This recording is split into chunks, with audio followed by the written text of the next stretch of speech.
আর এখন 1:05 বাজে দেখতে পাচ্ছ। আর আমি নিয়ে নিয়েছি কাবুল রোল। এখন এই টাইমটা মেনশন করার একটাই কারণ, মানে সাউথ কলকাতা অর্ধেক আমার ঘোরা হয়ে গেছে, এখন কিন্তু কোনো দোকানই প্রায় খোলা নেই। এখন আমি একটাই দোকান খোলা পেয়েছি, বিরিয়ানি হাব কিচেন, ঠাকুরপুকুরের বুকে। আর দেখতে পাচ্ছ কাবুল রোলটা তোমাদের একবার ভেঙে দেখাই, একটু সামনে আসো।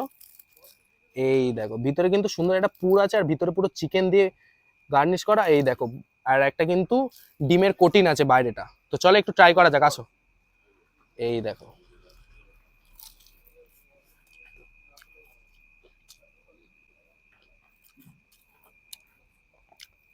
ভিতরে মশলাগুলো কিন্তু বেশ ফ্লেভারফুল, আর প্রত্যেকটা বাইটেই কিন্তু চিকেন পাওয়া যাচ্ছে। 60 টাকা অনুযায়ী কিন্তু যথেষ্ট ভালো। আর সাইজটাও কিন্তু দেখতে পাচ্ছ, অর্ধেক কিন্তু আমি ভেঙে দিয়েছি, তাও কিন্তু সাইজটা দেখো। আর বেশ কিন্তু ওজন আছে। এখানে আছে স্যালাডের জন্য পেঁয়াজ আছে, এখানে টমেটো সস, আর এই হচ্ছে কাসন্তি। তো বেশ সুন্দর লাগছে কিন্তু, অবশ্যই আসো তোমরা, ট্রাই করো। কখনো সাউথ কলকাতা কোনো খাবারের সন্ধান পাচ্ছ না রাত্রের বেলা, তাদের জন্য কিন্তু একদম সেরা সন্ধান হচ্ছে বিরিয়ানি হাব কিচেন। জাস্ট অসাধারণ, শুধু